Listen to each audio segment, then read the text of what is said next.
So, when you think of Delhi's Tihar Jail, you probably think of one of Asia's biggest, most secure prisons. High walls, constant surveillance. But there's another side to Tihar. After dark, something else takes over. Behind those steel doors is a secret, a world ruled not by law, but by a kind of fear that's absolutely paralyzing. You see, there's this unwritten rule at Tihar Jail. It's a warning, passed down from one inmate to the next, like a desperate piece of advice for just making it through the night. Because in Tihar, if you break this one simple rule, well, it might be the very last thing you ever do. The history of this place is just written in tragedy. I mean, every single wall has heard a final scream. Inmates have died in all sorts of ways. Violence, suicide, at the end of a hangman's rope. And the belief inside Tihar is that while their bodies left, the restless spirits, they never did. They're trapped, their energy just stamped onto the stone forever. And that energy, it's not felt evenly everywhere. Oh no. Nowhere is it more intense than in the women's barracks, in cell block 6. And that's where we're going to open our first case file, with a story of a nightly terror that has inmates begging to be transferred literally anywhere else. The most disturbing part about all this is how consistent the stories are. Every single night, like clockwork, it starts at exactly 2 a.m. First, a piercing scream that seems far away, but then, suddenly, it feels like it's right in your ear. Inmates talk about seeing this white shadow, a figure with a half-burnt face literally clinging to the walls and ceilings before its screams just twist into this chilling, mocking laughter. To really get a sense of how real this fear is, there's a story that gets passed around, a kind of cautionary tale about a man we're going to call Rahul. Now, Rahul was a feared, hardened criminal, a multiple murderer who did not believe in ghosts. So when the other prisoners warned him about the rule, never open your eyes, he just laughed it off. His cell? It was right next to the women's barrack. So that night, at 2 a.m. on the dot, he's woken up by the sound of a woman crying softly. The sound gets closer, and then it calls his name. He sits up, looks around the pitch-black cell, and sees nothing. And just like that, he's broken the one and only rule he was warned about. He opened his eyes. And then, the crying stops. It's replaced by a soft laughter that feels like it's coming from right behind him. The air in the cell gets ice cold, and Rahul feels a dread he's never known in his life, realizing the prisoners weren't trying to scare him, they were trying to save him. He tries to lie back down, squeezes his eyes shut, but it's too late. This immense pressure just crushes his chest, pinning him to the bed. And then he feels these invisible hands wrap around his throat, squeezing the very air from his lungs. He completely panics. He throws off whatever is on top of him and just bolts. He's screaming for the guards, for anyone, but it's like nobody can hear him. His own cell door just swings open on its own, and he runs blindly down this dark, empty corridor.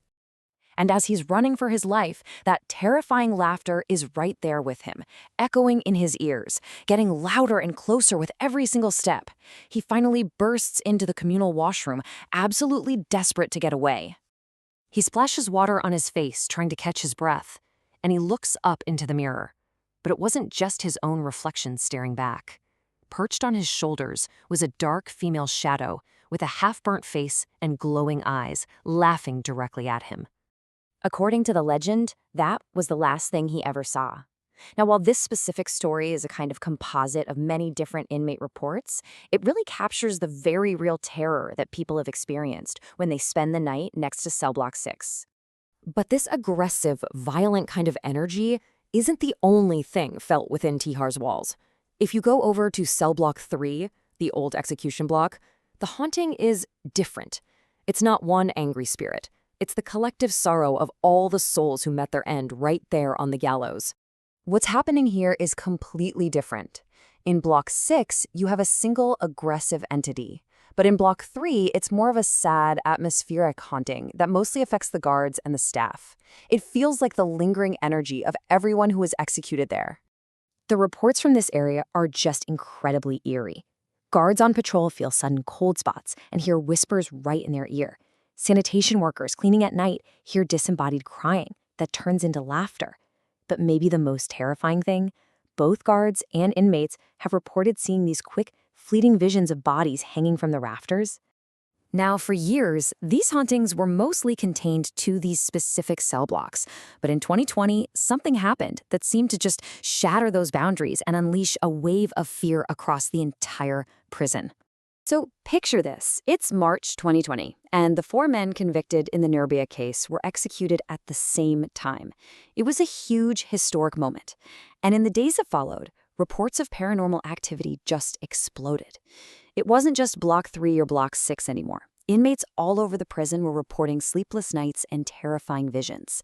It got so intense that psychologists had to be brought in to figure out what was going on. It was almost as if this mass execution acted like a catalyst, just cranking up the prison's dark energy. The fear became like a virus, spreading from cell to cell. It's actually a phenomenon you sometimes see in these closed-off, high-stress places, where one big traumatic event can amplify everyone's anxieties into a kind of shared supernatural experience. And this brings us right to the heart of the Tihar story, this battle between a scientific explanation and a supernatural experience. The psychologists who showed up, well, they had some pretty rational theories for the terror that was gripping the inmates. For the inmates who swore they were seeing ghosts, the explanation was something called a phosphine flash. The theory goes that when you're under extreme fear and your blood pressure skyrockets, your retina can actually create its own little flashes of light and images. Your terrified brain then takes over and interprets that flash as a ghostly figure.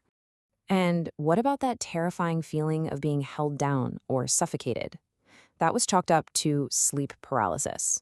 It's a real state where your brain wakes up before your body does, causing this feeling of being paralyzed, and often a hallucination of some menacing thing in the room with you.